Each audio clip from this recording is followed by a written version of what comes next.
Russell Brand came back with his very first video since the allegations against him dropped, and well, I listened to all of it. I think it was the first time that I ever listened to a full broadcast to Stay Free, and you know what? It might be my go-to morning show now. I think that there's a lot of good value that's in there. It's just, as somebody who likes to listen to the content that he consumes at 1.5, 2, if there's a 3 times option, it's a little tough to get through if you're going through at such a speedy pace, because it's just information after information just getting fed directly through your ear holes. For about 70 minutes, it's just a knowledge being dropped on everybody. I kind of like that type of stuff, and especially the stuff that he's talking about, but that's also a reason why he ended up catching these allegations. And I'm going to go ahead and link to a clip from the full podcast. Feel free, you can go watch the full podcast. Jimmy Dore was on the back end of the show, and he did Russell Brand, like I mentioned before in some previous videos. It's a really good interview. It was quite a good interview segment, but it really didn't have all that much to do with the allegations that we're necessarily going to be talking about.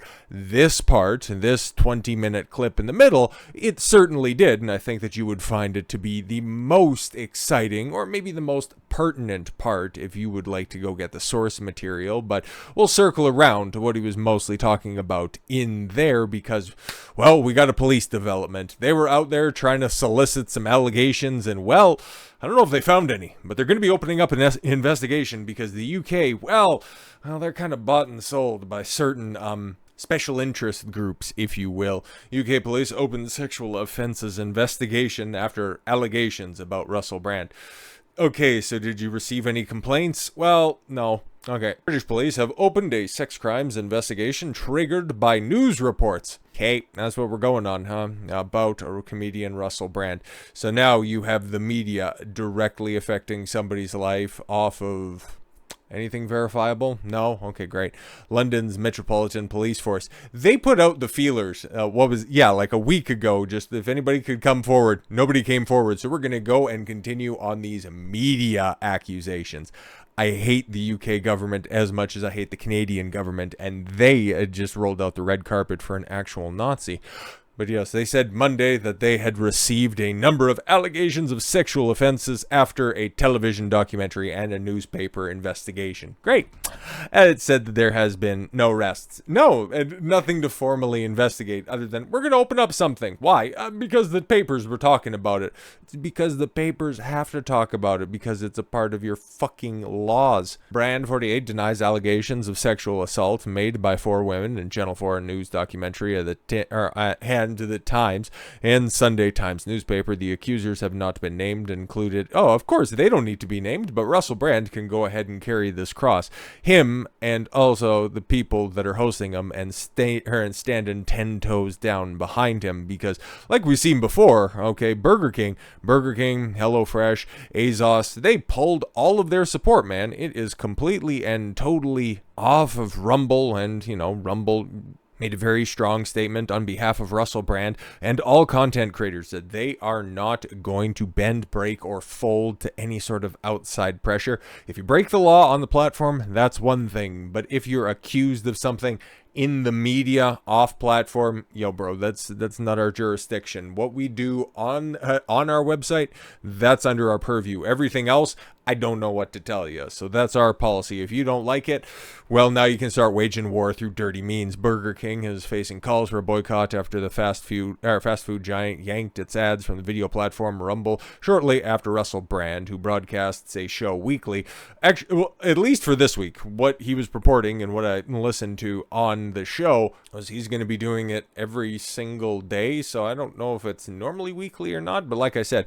I'm interested to listen to more, because I kind of liked what I heard, to be honest. Though Burger King hasn't publicly stated why, it recently removed its advertisements from the popular site. And like we talked about when this news broke at the time, I don't know why it's running back, maybe because people are amplifying it. But also, just like the other major boycott, actually, yeah, because we had a Bud Light video here earlier today as well. I don't partake in fast food. I I can emphatically say I have not had any sort of fast food since I was 16 years old. Like, it's been a long old time for me. So I guess just like the Bud Light boycott situation, I've been boycotting the Kings for more than half of my life. So I guess I'm on board on this one. Cool. The Whopper House has since been bashed for pulling its ads into the self-proclaimed free speech platform.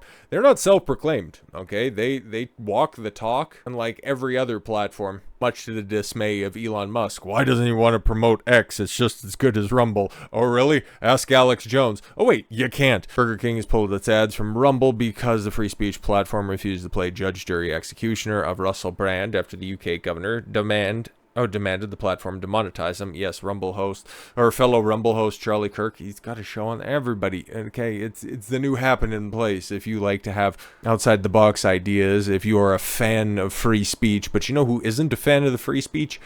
The free speech, and speaking like a 90-year-old lady, it's obviously Burger King. It's obviously HelloFresh, and it's obviously the media at large. Because, take a look at this. Take a look at this. This is what Russell Brand was talking about in that clip. What he made mention of in the little teaser trailers that we watched in totality. There's a coordinated effort, okay? I've seen this headline, okay? It was the AP article that I seen before, and because the way that, the search engines work, they just kind of bring up like a Yahoo or MSN, repost or something like that. I would just rather get to the source material. But the moment that I typed in RNC's live streaming partner for the GOP debate is a haven for disinformation and misinformation is the full headline. But I just take a look at how many outlets, ABC, AP, City News, Winnipeg Free Press, the AP again, Saskatoon Today. Look at how many. We continue to go down. It's Yahoo News Today. Like, you just take a look. Yeah, U.S. News. Every single one of them, man. You can't tell me that that's not a coordinated effort that they're trying to get across here.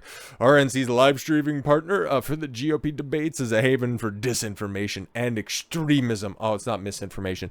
They're just trying to say that it's lies and terrorism because, well, they want to be able to take it down. And that's Rumble right there. So because the second GOP debate is apparently Wednesday or something like that, I don't know. I've been completely out of the loop when it comes to Republican politics, mostly because, like the updates, it looks like Ron DeSantis is focusing more on being the governor of Florida, something that he's actually pretty good at. So yeah, good for him. It's not really helping him out in the polls, and Vivek Ramaswamy is too busy doing TikTok dances with Jake Paul.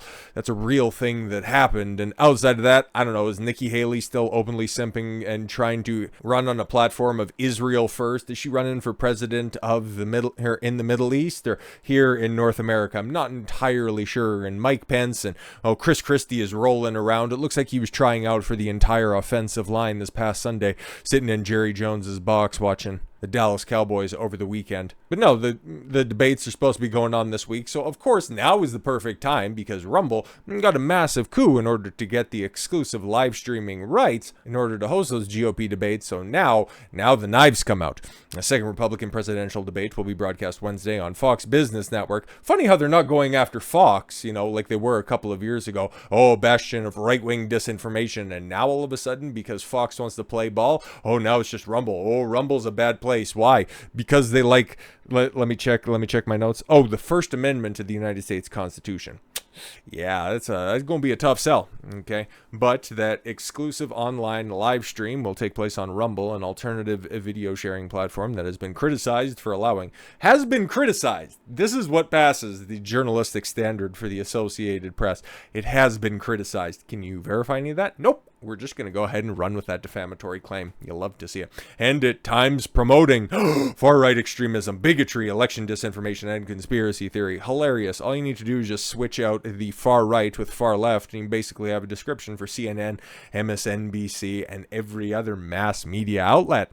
By bringing viewers to Rumble to watch the GOP debate, as it did with the first one last month, and nobody cared. It came and went, and, well, Vivek ended up raising his profile, and everybody else just looked pathetic. But Asa Hutchinson had a nice Ukraine and American flag pin on his lapel.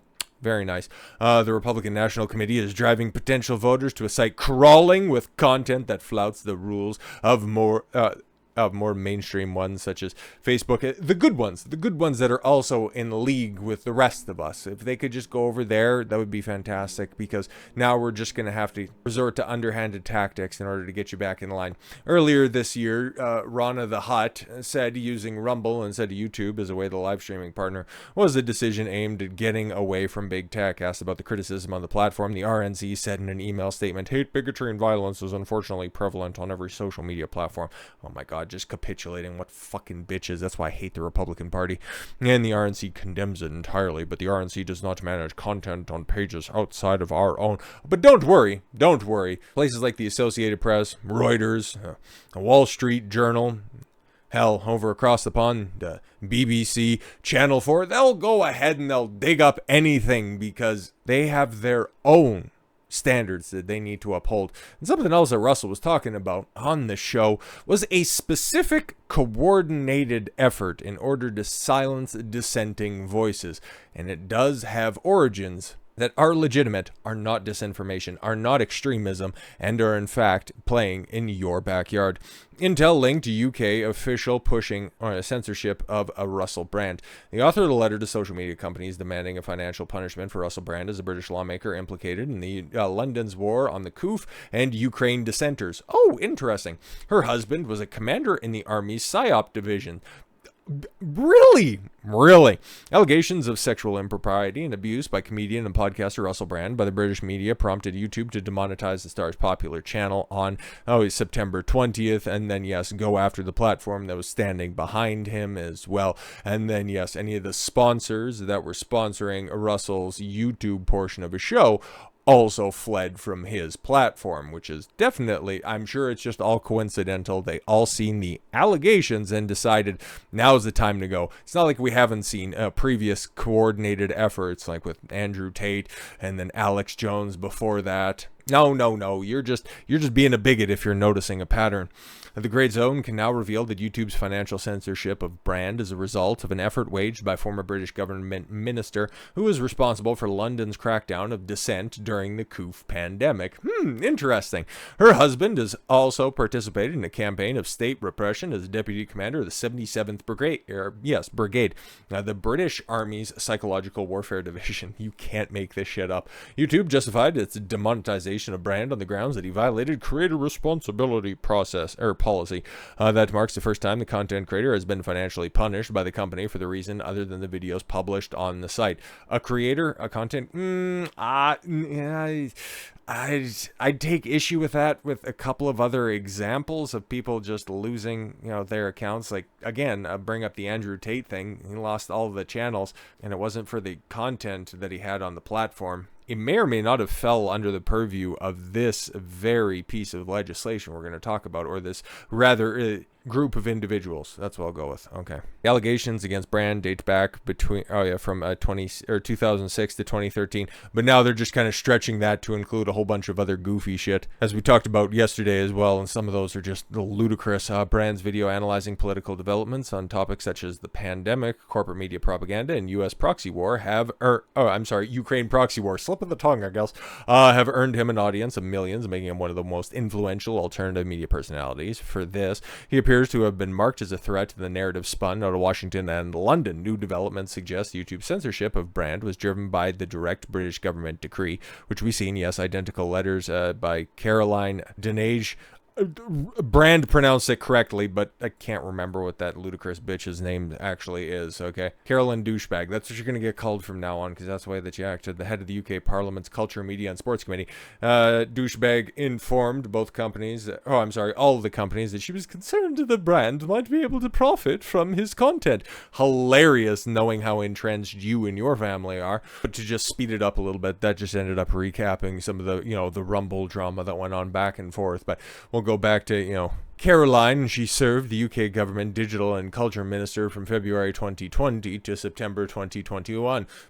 What took place during that entire time? Making her de facto chief of the Department of Culture, Media, and Sports. In this capacity, she was personally responsible for overseeing the construction of the repressive World Economic Forum endorsed online safety bill. Oh, interesting. Which has been criticized by rights groups for threatening the rights of free expression and privacy. For her leading role in crafting the speech muzzling bill, Dinenage, maybe it's Dinenage, I'm going to go with that, was honored by the Princess Royal with the title Dame Commander of the British Empire. Moreover, during this period, yes, the DCMS was home to the shadowy intelligence official run counter disinformation unit, which policed COVID-19 disinformation narratives online. Investigation by civil rights liberty organization Big Brother Watch have revealed that instead of suppressing content that pose risks to public health, the CDU was preoccupied with censoring and deplatforming reasonable online criticism of the British government's COVID-19 response, including her oppositions to lockdowns and vaccine passports. That's what apparently keeps people safe, right? Yeah, counter disinformation unit. People just going, that's kind of weird that we're just all being forced to stay inside while everybody else is allowed to run out. Gets him off the platform right now. Yes, Dinenage's husband is Mark Lancaster, a fellow information warrior dedicated to advancing the propaganda goals of the British government. Lancaster reportedly left his wife and a 4-month-old daughter in 2013 when he began dating Dinenage. Oh, wow, okay. Who herself was married at the time to a British naval officer. Oh my God. Former Conservative MP and Armed Forces Minister, Lancaster helped lead Britain's blitz of the pandemic descent as the Deputy Commander of the British Army. Sorry, what? You needed a commander of the British Army in order to silence dissent about the pandemic? All right, this is never about your health, huh? A brigade between June 2018 and July 2022, specialized in behavior and attitudinal change. The 77th Brigade maintains a vast militia of real, fake, and automated social media accounts to disseminate and amplify pro-state messaging and discredit domestic and foreign enemies. Holy. So I know that's a lot of information. I'll also leave a link to this overall excellent article from the Gray Zone, which guess what? Russell ends up citing in his video as well. And then also leave you with a little bit of a little information nugget, not just a nugget in general. That would be weird. I'll leave that to Burger King, but don't buy those ones, apparently. But the Trusted News Initiative, that's the overarching policy that places like the UK government, big tech, mass media outlets like to infiltrate and like to use as weapons in order to suppress dissenting voices. All of that stuff, you couple it all together, all of the shady stuff that the UK government, Caroline Dinenage, and her husband, Mark Lancaster, were doing behind the scenes, couple that with the unprecedented reach of the Trusted News Initiative, which has done an excellent job in silencing dissenting voices in regards to the COVID pandemic, the Ukraine war, and anything else that the media, or rather the establishment, doesn't want you to know about. So if you'd like more information on that, feel free to research those topics. But until then, I thank you all very much for the gift of your time. I've been Don Consuelo. I want you to follow your gut and get after it. Take care, everyone.